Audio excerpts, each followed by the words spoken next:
buckle up. This page is a big one, and it's a key DAF. We haven't had a key DAF in a while, but this page is just one of those big, famous, packed pages in the Talmud. There's so much going on here. It's a real story time day that we're gonna have. This is all, narrative material, Agadata, with beautiful, beautiful lessons to learn. It's almost a shame that so much happens in this one page. It's almost like it would be better if we could just space it out over a few days. So buckle your seatbelts. This is going to be a great DAF today. Let's light up the darkness.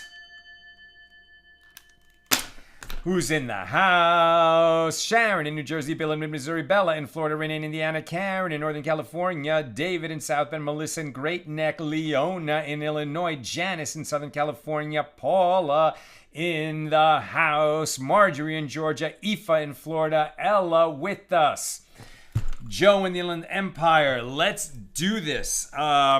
Quick note, let's dedicate today's learning. Mickey Stein in New Jersey sent me an email, reminded me that today, and it's still daytime here, is the yahrzeit of the Ramak, Rabbi Moshe Cordovero, one of the great Kabbalists in Jewish history. He was in that group of Kabbalists in Sfat I believe it was the 1500s. His successor as the sort of Kabbalistic leader of Israel was the Arizal, Rabbi Yitzhak Luria. His teacher was Yosef Karo, who wrote the Shulchan Aruch. An amazing, important person. The Ramak, he was a big loss to Israel when he died, but his influence has been very strong in these 500 years since. And so we dedicate our learning to him today on his yahrzeit. And it's a very special DAF to dedicate to the Ramak. May his neshama have a great aliyah. And may his memory always be for a blessing. We pick this up at the bottom of page 55b. We're in chapter 5 of Tractate Gittin, the 19th volume of the Talmud. Continuing our discussion of Mishnah number 6 that we began yesterday.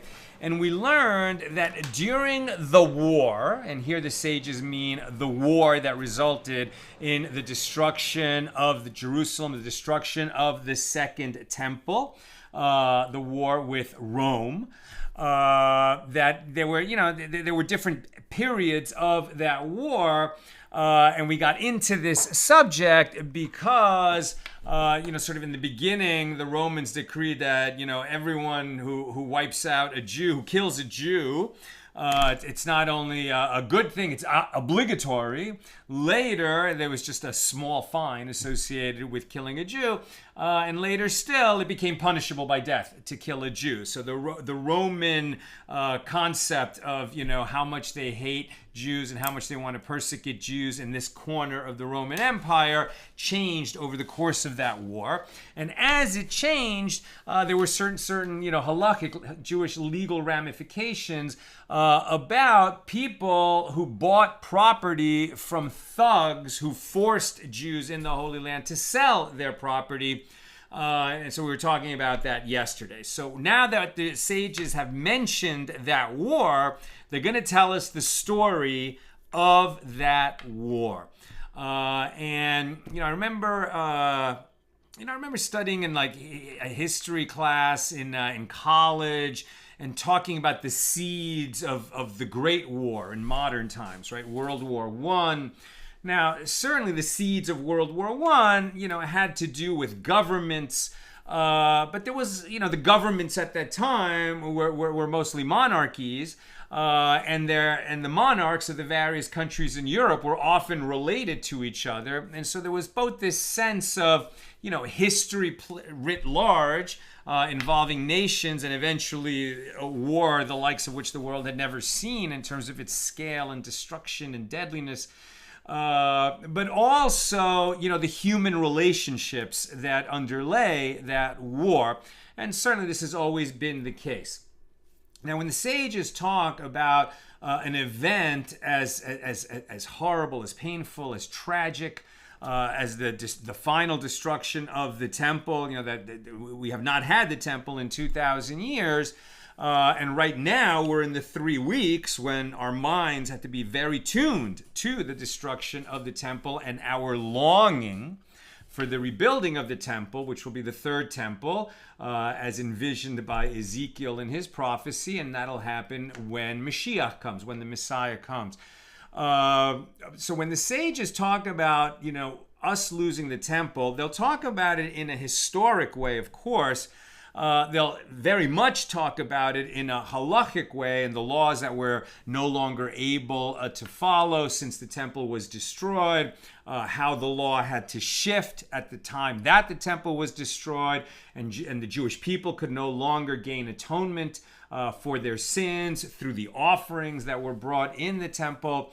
And how prayer replaced the daily offerings, and how the dinner table replaced, in the Jewish home, replaced the altar in the Holy Temple.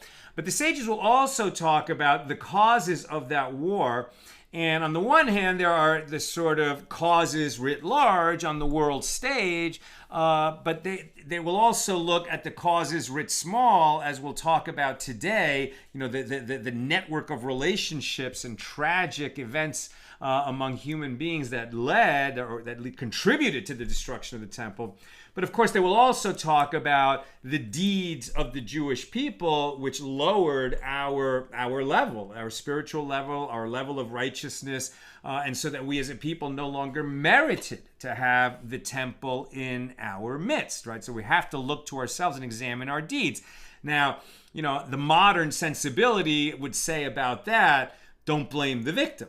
Right? Why would we blame ourselves when a foreign power came and destroyed our holiest spot? But, it's just the Jewish way to say, okay, something terrible happened. What can we learn about ourselves, and what can we do better inspired by this tragic event in the future? How can we make a meaning out of this tragic event and make something happen in the future that wouldn't have happened otherwise? And indeed, the Romans thought by destroying our temple, they were utterly defeating the Jewish people, and the Jewish people would be assimilated into the Roman Empire like other peoples. And that would be, a few years, a few decades, maybe a few centuries, that would probably spell the end of the Jewish people, like so many other ancient peoples.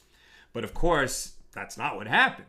Right? We made meaning out of those tragic events, and essentially, redefined what it means to be a Jew. We didn't change the Torah. The Torah remained the same, but in the absence of the temple, we sort of redefined many practices and how central they are to Jewish religion, Jewish practice, to the mitzvahs.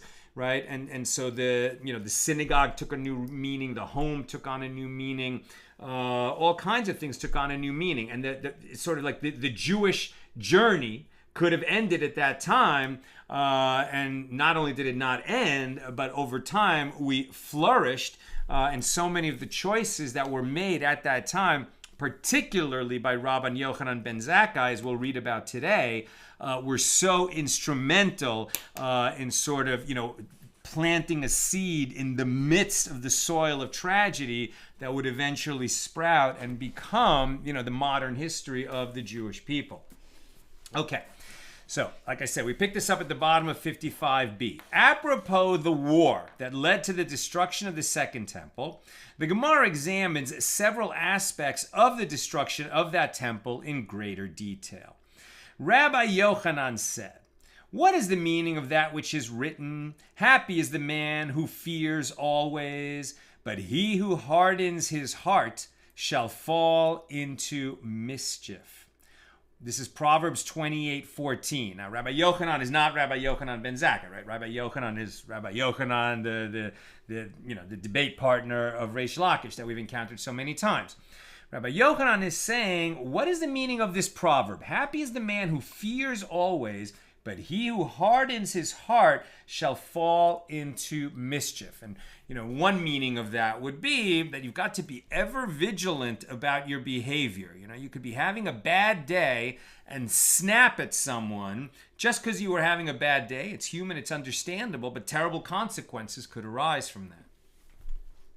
Says Rabbi Yochanan, Jerusalem was destroyed on account of Kamtza and Bar Kamtza. The place known as the King's Mountain was destroyed on account of a rooster and a hen. And the city of Beitar was destroyed on account of a shaft from a chariot, right? Seemingly little things, insignificant events, little petty disputes ended up creating massive destruction that hurt millions. How did that happen? He gave 3 examples. Now we're going to learn the first. The Gemara explains, Jerusalem was destroyed on account of Kamtza and Bar Kamtza. Now, you might think that Kamtza and Bar Kamtza are a father and son, right? There's Kamtza and the son of Kamtza. That is not stated anywhere, and I think it's actually probably not so. There was one guy named Kamtza, and there was another guy named Bar Kamtza, and they were not necessarily related to each other. They might have been, but they were not necessarily related to each other, and we shouldn't read it that way. And in any case, it's not about the relationship between Kamtza and Bar Kamtza. It's about the relationship of each of these men to a third party, as we shall see. Right, so Jerusalem was destroyed on account of Kamtza and Bar Kamtza. And this is as there was a certain man whose friend was named Kamtza and whose enemy was named Bar Kamtza. And he once made a large feast, and he said to his servant, "Go bring me my friend, Kamtza." But the servant made a mistake, and he brought his enemy, Bar Kamtza. Now the man who was hosting the feast came and found Bar Kamtza sitting at the feast. And the host said to Bar Kamtza, "That man is the enemy of that man." Now this is a kind of euphemistic way of speaking where he meant, you are my enemy. What the hell are you doing here? Right? That man is the enemy of that man. Meaning, you are my enemy. What then do you want here? Arise and leave. Bar Kamtza said to the host, "Since I have already come, let me stay, and I will give you money for whatever I eat and drink. Just do not embarrass me by sending me out." Now we're in 56a. The host said to him, "No, you must leave. Get out of my house." Bar Kamtza said to him, "I will give you money for half of the feast. Just don't send me away." The host said to him, "No, you have to go." Bar Kamtza then said to him, "I will give you money for the entire feast. This whole party that you made, and that you last person you wanted here was me, your enemy. I'll pay for the whole party. Just don't embarrass me by having me thrown out of your party." And the host said, "No, you have to go." And the host took him by the hand, picked him up, and took him out. After having been cast out from the party, Bar Kamtza said to himself, well, you know who was at that party? The sages of the generation, right? So this was a very prominent man, the host, and at this party were the great sages of that generation. So this man says to himself, since the sages were sitting there, and they did not protest the actions of this host when he threw me out and humiliated me and embarrassed me, I should learn from this that the sages were content with what this man did. So I will therefore go and inform against them to the king. So Bar Kamtza went and said to the emperor, "The Jews have rebelled against you." And the emperor, meaning Caesar, right? The emperor said to him, "Who says that this is the case?" Bar Kamtza said to him, "Go and test them. Send them an offering to be brought in honor of the Roman government, and see whether they will sacrifice it in their temple or not." Well, the emperor went and sent with Bar Kamtza a choice 3-year-old calf, a beautiful animal like that would really honor the temple by bringing such an offering. And remember that there were offerings brought on behalf of non-Jews in the temple. Gift offerings could be brought by non-Jews. Like for Jews, a priest would have to bring it up on the altar, but they could do so on behalf of a non-Jew. So this was a gift offering sent from Caesar, right, on behalf of the Roman government to the temple, sent in the custody of this man, Bar Kamtza, who has a grudge against the sages of Israel. While Bar Kamtza was coming with the calf to the holy temple, he made a blemish on the calf's upper lip. Now think about this. Bar Kamtza is a Jew. Okay, something terrible happened. Somebody humiliated him at a party, and the sages who were present looked on and didn't protest. You know, perhaps they didn't want to upset such a prominent man. Perhaps they didn't think it was such a big deal what was going on. Whatever reason, they didn't say anything. And now this guy is so angry at the sages and by proxy at his own nation that he is going to unleash the anger, the fury of Rome upon his own people.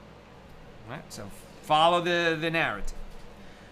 So while Kamtza was coming with the calf to the holy temple, he made a blemish on the calf's upper lip.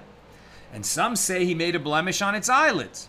A place where, according to us, meaning according to Jewish law, it is a blemish. But according to them, meaning the Romans and their own rules, because they practiced animal sacrifice also. So, and they had rules also for what would render an offering unfit to sacrifice to their gods. So, but according to their rules, this little blemish that Bar Kamtza made in the calf is not a blemish at all. It's nothing.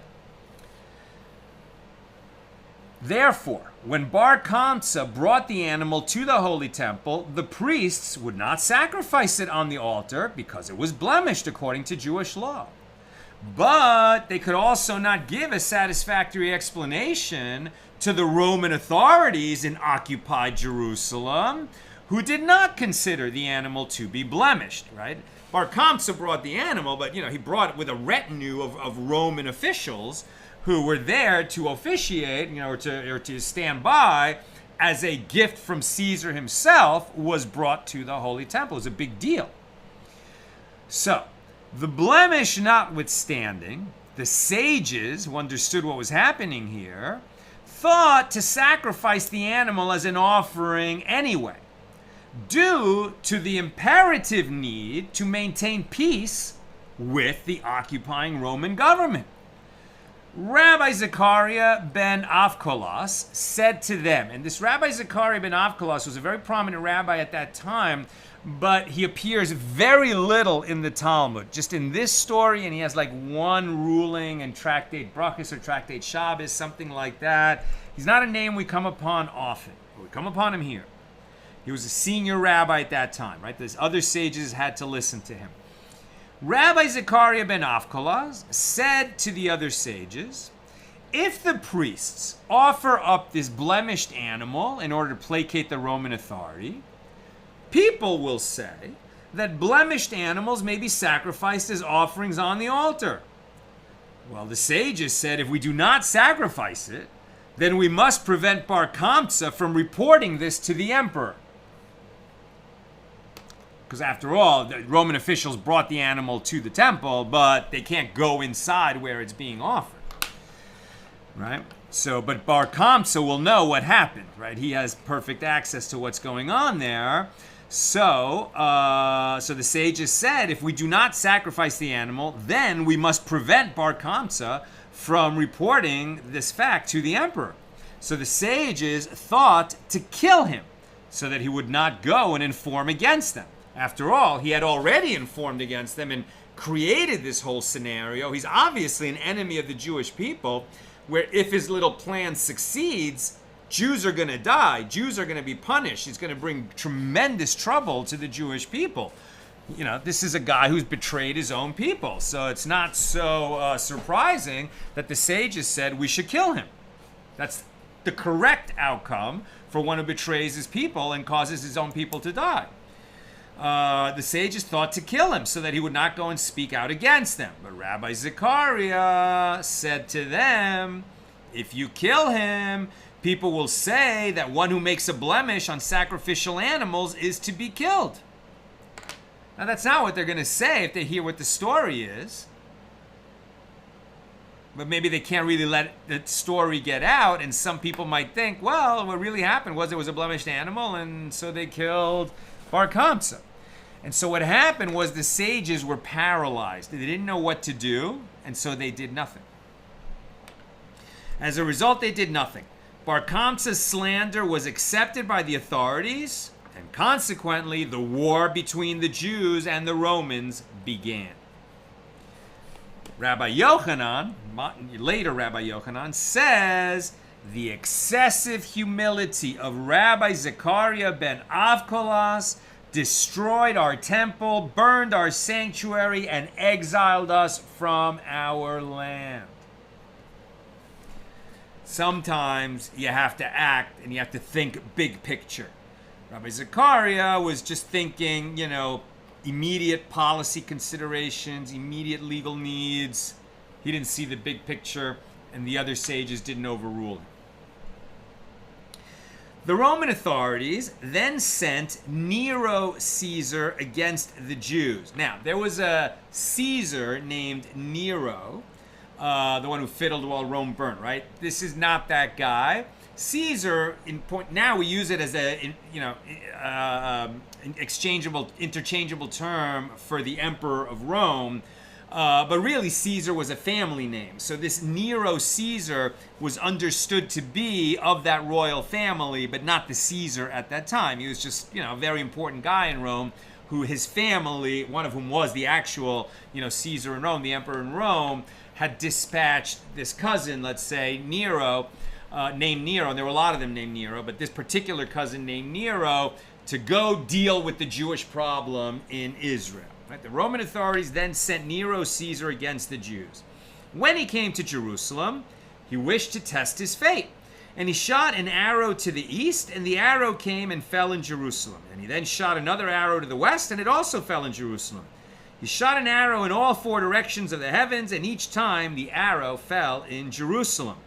Nero then conducted another test, and he said to a child, a Jewish child, tell me the verse that you learned today, right, in your Jewish school. What verse were you studying from the Bible? The child said to him as follows, from Ezekiel 25:14, quote, and I will lay my vengeance upon Edom by the hand of my people Israel. Edom, or Edom, is understood to be Rome. Edom itself is understood to be the region occupied by Esau, Jacob's brother. And Esau is understood to be the progenitor of what would eventually become the Roman Empire. So that, this guy who's wondering, what's going to become of me if I go to war with the Jews.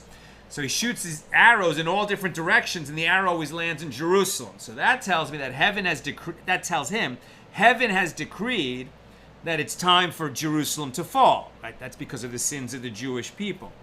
But then when he asked his school child, what verse he's learning, and it says, and I will lay my vengeance upon Edom by the hand of my people Israel. So Nero, who knows history, might be thinking, okay, when the first temple was destroyed, it was by Nebuchadnezzar. He succeeded in destroying the temple. What happened to Nebuchadnezzar and the Babylonian Empire? Fell very quickly at the hands of the Persians. So this guy Nero says to himself, the Holy One, blessed be he, wishes to destroy his temple, and he wishes to wipe his hands with that man, i.e. with me. The Romans are associated with Edom, the descendants of Esau. If I continue on this mission, I will eventually be punished for having served as God's agent to bring about the destruction of the Holy Temple. So he didn't want any part of it. What did Nero Caesar do? He fled, and he became a convert to Judaism. And ultimately, Rabbi Meir, whose rulings we read all the time, anonymous Mishnahs are written by Rabbi Meir, is a descendant of that Nero Caesar who refused to be the instrument of God's destruction of the Holy Temple. The Roman authorities then sent Vespasian Caesar against the Jews, right? Another member of the royal family named Vespasian. He came and laid siege to Jerusalem for 3 years. There were at that time in Jerusalem these 3 wealthy people: Nakdimon ben Gurion, ben Kalba Savua, and ben Tzitzis Hakesas. And the Gemara explains their names. Nakdimon ben Gurion was called by that name because the sun shined nakad on his behalf, as it is related elsewhere in Tractate Titus 19b, that the sun once continued to shine in order to prevent him from suffering a substantial loss. Ben Kalba Savua was called this because anyone who entered his house when he was hungry as a dog, Kelev, would leave satiated, Saver. And Ben Tzitzis Hakesas was referred to by that name because his tzitzis dragged, his ritual fringes dragged along on blankets, keset, or kesis, meaning that he would not walk in the street with his feet on the ground, but rather they would place blankets beneath him. And there are those who say that his seat, kisse, was found among the nobles of Rome, meaning that he would sit among them. Now, these 3 fabulously wealthy people, right? These were like some of the richest guys in that whole part of the world, offered their assistance to the Jewish people, and in particular, the residents of Jerusalem. One of them said to the leaders of the city, "I will feed the residents with wheat and barley." And the other one of them said to the leaders of the city, "I will provide the residents of Jerusalem with wine and salt and oil." And the third one said to the leaders of the city, "I will supply the residents of Jerusalem with wood." And the Gemara comments, and the sages gave special praise to the one who said he would give wood, since this was an especially expensive gift, as Rav Chisda would give all the keys to his servant, except for the key to his shed for storing wood, which he deemed the most important of them all. As Rav Chisda said, one storehouse of wheat requires 60 storehouses of wood for cooking and baking fuel. These 3 wealthy men had between them enough commodities to sustain the people of Jerusalem in a siege for 21 years. Right? That's how much wealth they had. That siege could have lasted 21 years. And you can imagine maybe, they would have eventually negotiated a peace and the temple would not have been destroyed. But what happened? There were certain zealots among the people of Jerusalem. The sages said to them, "Let us go out and make peace with the Romans." But the zealots did not allow them to do this. The zealots said to the sages, "Let us go out and engage in battle against the Romans." The sages said to the zealots, "You will not be successful." What are you talking about? You're some little guerrilla army out of Jerusalem up against the mightiest army the world has ever known, the Roman legion? Are you insane? It would be better for you to wait until the siege is broken. In order to force the residents of the city to engage in battle, however, the zealots arose and burned down these storehouses of wheat and barley that the people would have eaten for 21 years. And what came next? A famine, right? They're in a siege, they're in a city, they can't grow food in the city. Now that all the storehouses have been destroyed by the zealots because they want to, goose the people into marching out against the Romans. Of all the stupid things to do.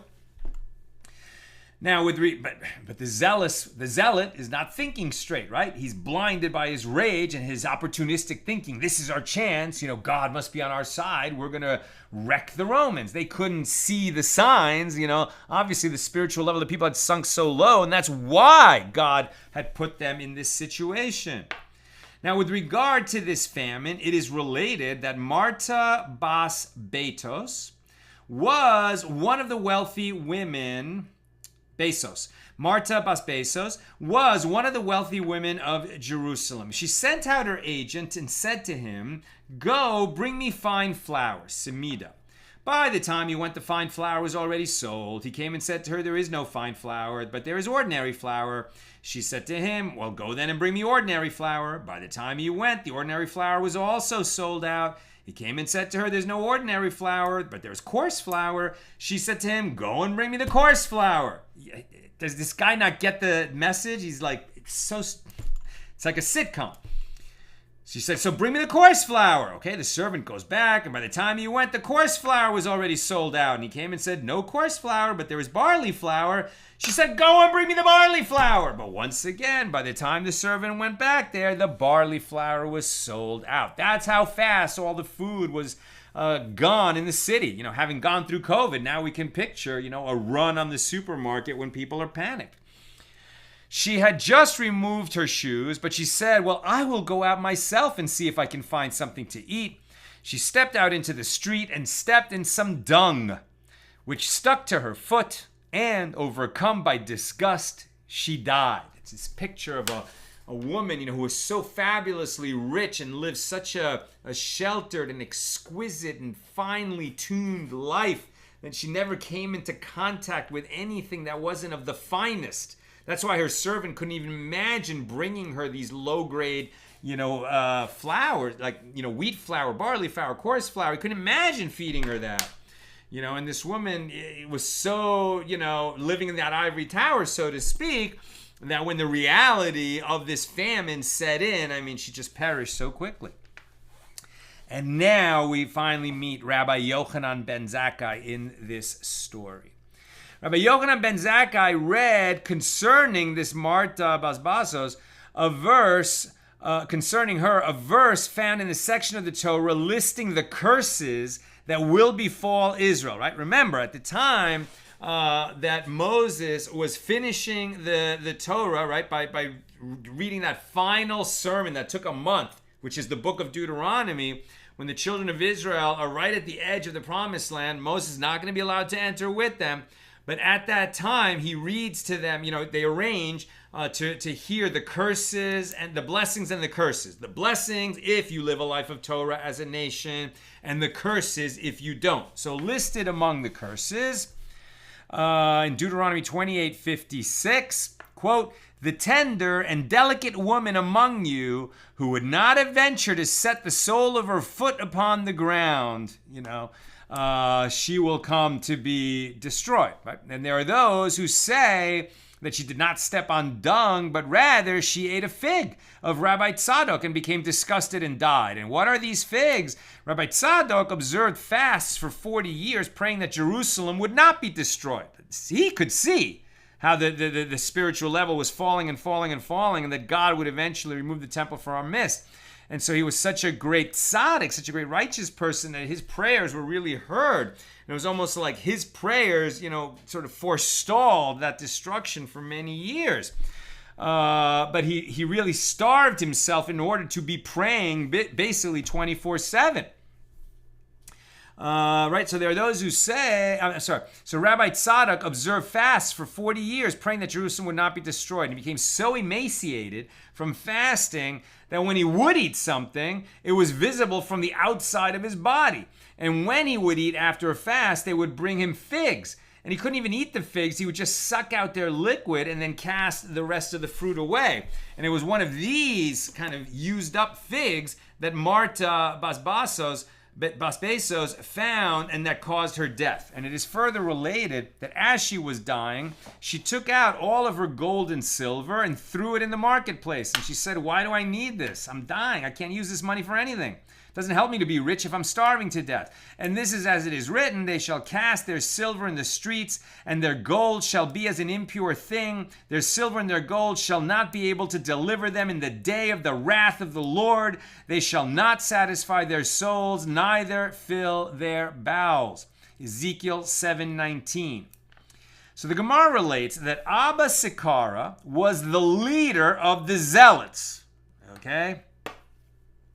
And then this is what happens with movements like this, right? I mean, you saw this happen all the time in kind of the Bolshevik Revolution, right? And what happened in communist Russia, that, everyone had to be, or in the Cultural Revolution in China, that the leaders of the revolution each had to outdo the other of being, more zealous and more bloodthirsty to bring on the revolution.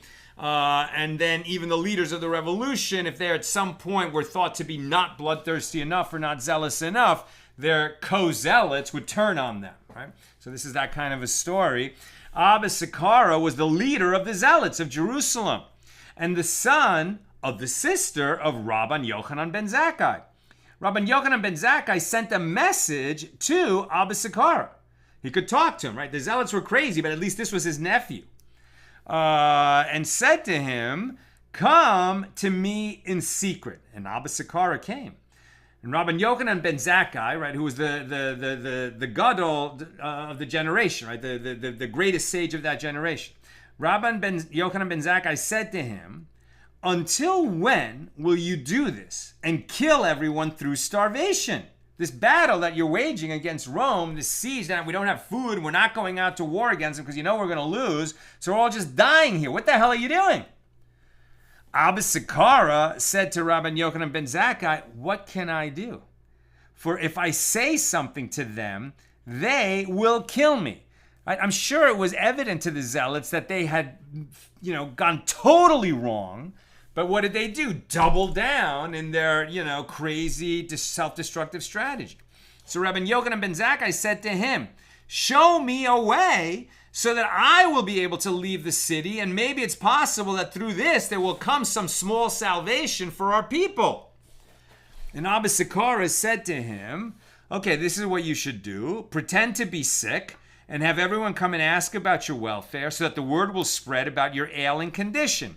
And afterward, bring something putrid and place it near you so that people will say that you have died and you are decomposing. And then have your students enter to bring you to burial, and let no one else come in so that the zealots not notice that you are still alive, or that you are still light, like lightweight. As the zealots know that a living person is lighter than a dead person." Interesting. Rabban Yochanan ben Zakkai did all this as Abba Zecara suggested. Rabbi Eliezer entered from one side and Rabbi Yehoshua from the other side to take him out in a coffin. When they arrived at the entrance of the city, on the inside, the guards who were of the faction of the zealots wanted to pierce this coffin with their swords in order to ascertain that the person inside was actually dead, which was the common practice. Abba Zecara said to them, "So you want the Romans to say that we even pierce our teacher with our swords? You want them to say that we're that much at odds with ourselves, that we don't honor our, the greatest sage of our generation, that we have to pierce his body with swords?" The guards then wanted to at least push the body to see whether he was still alive, in which case he would, react on account of the pushing. And Abba Zecara said to them, "Okay, so the Romans are going to say that we push even the great sage of our generation, our teacher?" So the guard said, "All right, fine, take him out." The guards then opened the gate, and Rabban Yochanan ben Zakkai was taken out of Jerusalem. Now, was Rabbi Yochanan just trying to save himself? No, obviously not. He wanted to get outside to see what he could do on behalf of his people. And that's what he did. When Rabban Yochanan ben Zakkai reached there, meaning to the Roman camp, right, he went to negotiate with the leader of the Romans. He said, "Greetings to you, the king. Greetings to you, the king." Vespasian said to him, "You are liable to 2 death penalties. One, because I am not a king, and yet you call me the king. And furthermore, if I am a king, why didn't you come out to me until now?" So Rabban Yochanan ben Zakkai said to him, "As for what you said about yourself, that you are not a king, in truth, you are a king. And if not now, then in the future. As if you were not a king," and we're on 56b now, "Jerusalem would not be handed over into your hand, as it is written, Isaiah 10:34, and the Lebanon shall fall by a mighty one." Here, when they say the Lebanon, they don't mean the country of Lebanon north of Israel. They mean the Temple Mount. Why was the Temple Mount called the Lebanon? Lebanon means white, right? Like Levana. And what it means is that the temple, when it's standing, has the power to atone for the sins which are deemed, like Israel is scarlet with its sins, and we are whitened by the atonement of the offerings that are brought in the temple. Also, the Holy Temple, the wood that it was built out of came from the cedars of Lebanon. So, Rabbi Yochanan ben Zakkai is saying that the Temple Mount could only be destroyed, as is obviously imminently about to happen. It could only be destroyed by a king. So, therefore, this man Vespasian, if he's not a king already, he's going to be the king, says Rabbi Yochanan ben Zakkai. He says, and the Lebanon shall fall by a mighty one. And a mighty one means only a king, as it is written, and their mighty one shall be of themselves, and their ruler shall proceed from the midst of them. Jeremiah 30:21. Indicating that mighty one parallels ruler, and Lebanon means only the temple, as it is stated, the good mountain and the Lebanon. And as for what you said with your second comment, if I am a king, why didn't you come to me until now? There are zealots among us who did not allow us to send me out to you. So understanding that Rabbi Yochanan ben Zakkai was prepared to ask him not to destroy the temple, Vespasian said to him, if there is a barrel of honey and a snake is wrapped around it, wouldn't they break the barrel in order to kill the snake? In similar fashion, I am forced to destroy the city of Jerusalem in order to kill the zealots who are barricaded within it and waging war against Rome. Rabbi Yochanan ben Zakkai was silent and did not answer. In light of this, Rav Yosef later read the following verse about Rabbi Yochanan ben Zakkai. And some say that was Rabbi Akiva who applied the verse to Rabbi Yochanan ben Zakkai. Quote, I am the Lord who turns wise men backward and makes their knowledge foolish. They're saying that Rabbi Yochanan ben Zakkai was foolish? What Rav Yosef and perhaps Rabbi Akiva are saying is, he had the ear of the Roman general who is, sacking Israel, who's sacking Jerusalem. And what he wants is the zealots. So that's what he's saying. He doesn't need to destroy the temple. He needs to destroy the zealots. He wants to break their spirit. That's why he's going to destroy the temple. But perhaps since that's the metaphor that he gave, if there's a snake around a barrel of honey, we destroy the barrel in order to kill the snake. So Rabbi Yochanan ben Zakkai could have suggested, all right, so kill the zealots. We'll even help you. We'll turn them over to you. But don't destroy the temple. But he didn't ask that. So Rabbi Akiva would have said that Rabbi Yochanan ben Zakkai should have said the following to Vespasian in response. Well, in such a case, we take tongs, remove the snake, and kill it. And in this way, we leave the barrel intact. And so, too, you should kill the rebels, but leave the city as it is. In the meantime, as they were talking, a messenger arrived from Rome and said to Vespasian, rise, for the emperor has died, and the noblemen of Rome plan to appoint you as their leader and make you the next emperor, just as Rabbi Yochanan ben Zakkai had minutes ago told Vespasian that this would happen. So at that time, Vespasian was wearing only one shoe. And when he tried to put on the other one, it would not go on his foot. And then he tried to remove the single shoe that he was already wearing, but it would not come off. And he said, what is this? And Rabbi Yochanan ben Zakkai said to him, don't be distressed or troubled, for good tidings have reached you. As it is written, good tidings make the bone fat. Proverbs 15:30.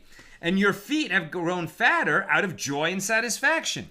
Vespasian said to him, so what is my remedy? What must I do in order to put on my shoe? And Rabbi Yochanan ben Zakkai said to him, well, have someone with whom you are displeased come and walk in front of you. As it is written, a broken spirit dries the bones. Proverbs 17:22. So Vespasian did this, and then his shoe went on his foot. Vespasian looked at Rabbi Yochanan ben Zakkai, predicted he would become emperor, and out of the blue he does, and then solves his problem with his foot, right? Macro and micro. And said to him, Vespasian said to him, since you are so wise, why didn't you come to me until now? And Rabbi Yochanan ben Zakkai said to him, but didn't I already tell you? The zealots wouldn't permit it. Vespasian said to him, and I also told you what I had to say. Vespasian then said to Rabbi Yochanan ben Zakkai, I will be going to Rome to accept my new position, and I will send someone else in my place to continue besieging the city and waging war against it. But before I leave, ask something of me that I can give you. Right? And he's saying, if you ask me not to destroy Jerusalem, I can't give you that. So you can ask me for anything other than that. Rabbi Yochanan ben Zakkai said to Vespasian, this very, very famous line in the Talmud, give me Yavne and its sages. Give me Yavne and its sages. Yavne was already a place where Torah scholars went to learn Torah. It was a small town, sort of about a kilometer inland from the Mediterranean and due west of Jerusalem. So, far enough away that the battle wasn't waging there. And so Rabbi Yochanan ben Zakkai's right there, that statement, give me Yavne and its sages, that was what saved the Jewish people. Not because that's what saved them, that generation from physically dying. Hundreds of thousands of people died in this war. But not all the Jews died. And by giving me Yavne and its sages, what Rabbi Yochanan ben Zakkai preserved was the sages, the rabbinic tradition that would be able to work out how Torah and mitzvahs and Judaism is going to survive in the wake of the destruction of the Second Temple. He had that vision already. This was the moment that it kind of clicked, and this request changed history. Give me Yavne and its sages. And do not destroy it, meaning Yavne, and spare the dynasty of Rabban Gamliel. Right? Yochanan ben Zakkai was the sort of undisputed greatest rabbi of the generation. Rabban Gamliel was a direct descendant of Hillel, and he was the Nasi of the Sanhedrin. Yochanan ben Zakkai, you might think, was the Nasi, but he wasn't at that time. What he wanted was an unbroken chain, right? We did not have the monarchy, the direct descendants of King David sitting on the throne, but what we did have is the direct descendants of Hillel instituted as the leaders of the Sanhedrin, the spiritual leaders of the nation, and that was a dynastic position. Not always, but certainly for several generations. So he said, give me Yavne and its sages and do not destroy it, and spare the dynasty of Rabban Gamliel and do not kill them, as some of them were rebels. And lastly, right, so interesting, Rabban Gamliel and some of his family were among the zealots, but they were spared. And lastly, give me doctors to heal Rabbi Tzadok, the one who had been fasting and praying to save Jerusalem for 40 years. Rav Yosef read the following verse about him, and some say that it was Rabbi Akiva who applied the verse to Rabbi Yochanan ben Zakkai. I am the Lord who turns wise men backward and makes their knowledge foolish. As he should have said to him, leave the Jews alone, right? If he said, he said, ask me something I can give you. Okay, maybe he's going to destroy the temple, maybe he's going to destroy Jerusalem, but maybe he could have spared more Jews. Maybe that's what Rabbi Yochanan ben Zakkai should have asked for. But maybe sparing more lives in that moment would not have actually saved the Jewish people over time, or maybe he asked for the wrong thing. At any rate, that's what he asked for. And why didn't Rabbi Yochanan ben Zakkai make this request? He maintained that Vespasian might not do that much for him, and there would not even be a small amount of salvation. Therefore, he made only a modest request in the hope that he would receive at least that much. And history seems to have borne out that he did make the right choice. Now the Gemara asks, what was he requesting when he asked for the doctors to heal Rabbi Tzadok? And how did they heal him? The first day they gave him water to drink that contained bran. The next day they gave him water containing flour mixed with bran. The day after that they gave him water containing flour. And in this way they slowly restored his ability to eat, allowing his stomach to broaden little by little. Vespasian went back to Rome, and he sent Titus in his place. And the Gemara says a verse that was expounded as referring to Titus, and he shall say, where is their God, their rock in whom they trusted? Deuteronomy 32:37. And this refers to the wicked Titus, who insulted and blasphemed God on high. What did Titus do when he conquered the temple? He took a prostitute with his hand, and he entered the Holy of Holies with her. He then spread out a Torah scroll underneath him, and he committed a sin. Right? All of this is happening on Tisha B'Av, right? And 10th of Av. I mean, the saddest day in the Jewish calendar, which we're going to commemorate next week, the 9th of the Hebrew month of Av, or is it the week after? How many days away are we from that? Maybe we're 2 weeks away. I think we're in 2 weeks. So all that happens, but 2 weeks away from where we are now in the Jewish calendar. Right, so this Titus took a prostitute into the Holy of Holies, where only the Kohen Gadol had ever gone, and he then spread out a Torah scroll underneath him and committed a sin. He engaged in sexual intercourse with her on it. And afterward, he took a sword and he cut into the curtain that separated between the sanctuary and the Holy of Holies. And a miracle was performed and blood spurted forth. Seeing the blood, he mistakenly thought that he had killed himself, which euphemistically is understood that this guy thought he had killed God. Here the term himself is a euphemism for God. And Titus saw blood issuing forth from the curtain in God's meeting place, the temple, and he took it as a sign that he, Titus, had succeeded in killing God himself. As it is stated, quote, your enemies roar in the midst of your meeting place. They have set up their own signs for signs. Psalm 74, verse 4, right? This Titus was looking at the omens, and because blood seemed to miraculously come out of the curtain, he took it as it could only mean that he's great. He, Titus, has killed the Jewish God. Abba Zecara says, the verse states, who is strong like you, O Lord? Psalm 89:9.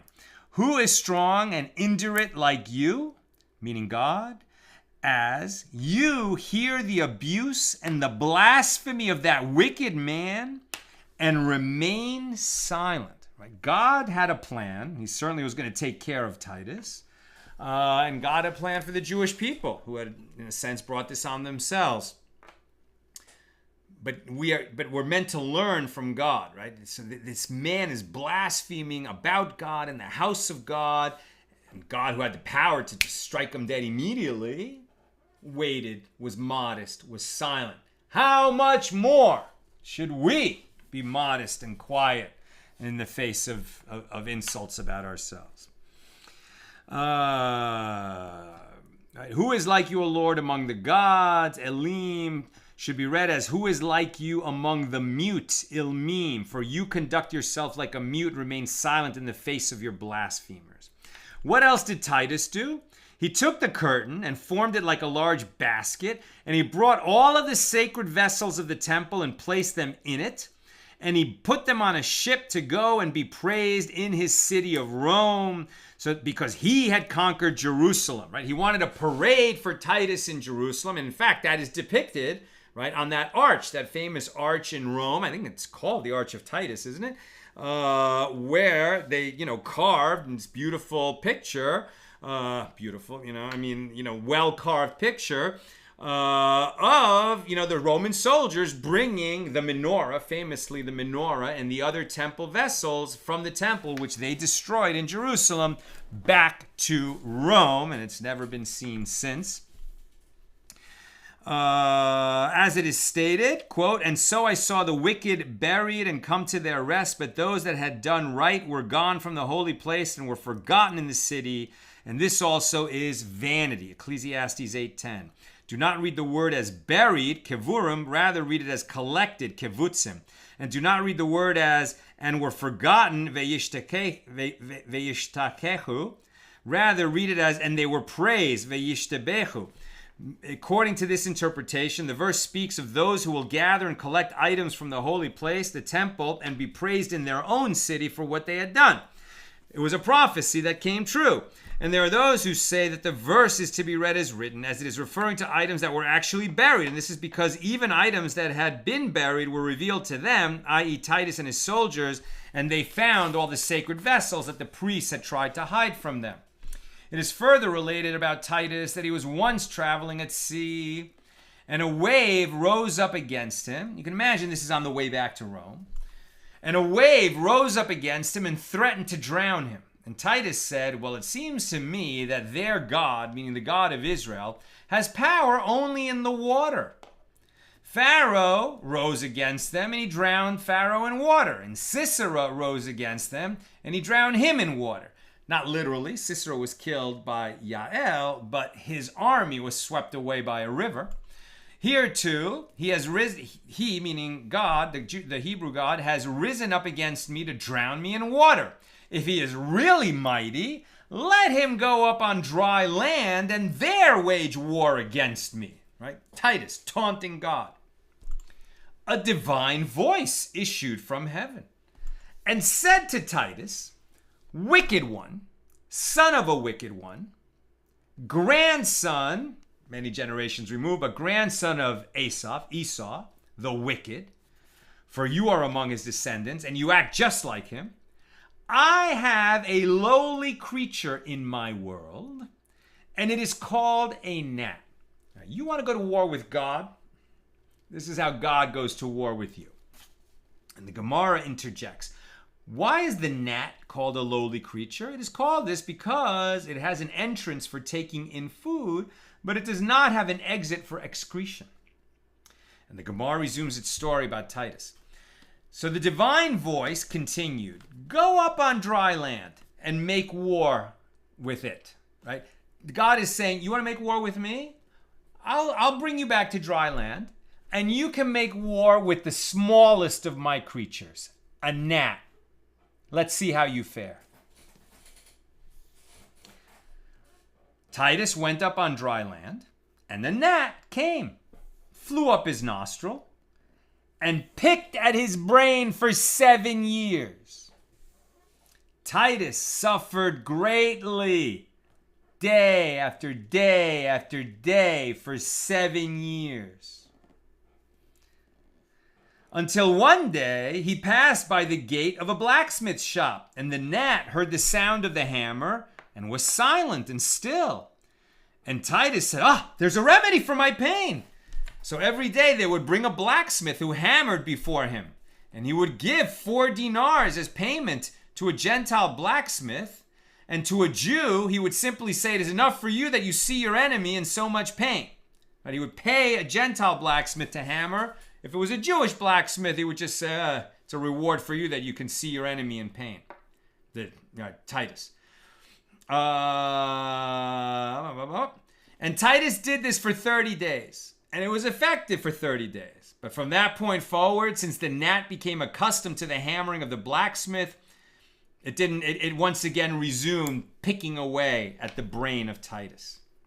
And it is taught in a Baraisa that Rabbi Pinchas ben Arova said, I was at that time among the noblemen of Rome. You see that even in that period, there was a Jewish community in Rome.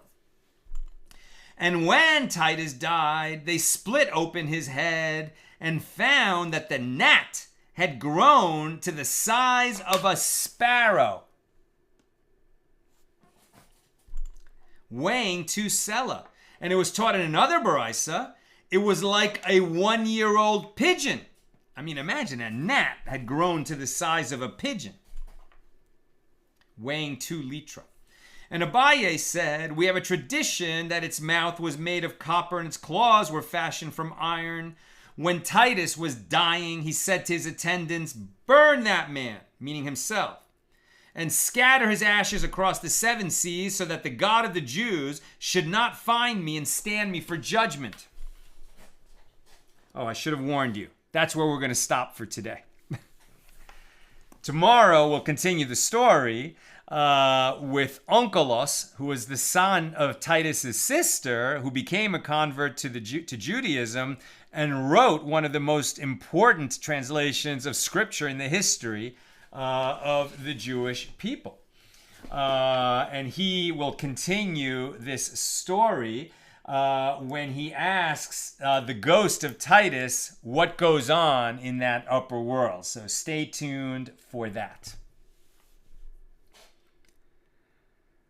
Okay, let's just quickly take some comments and questions.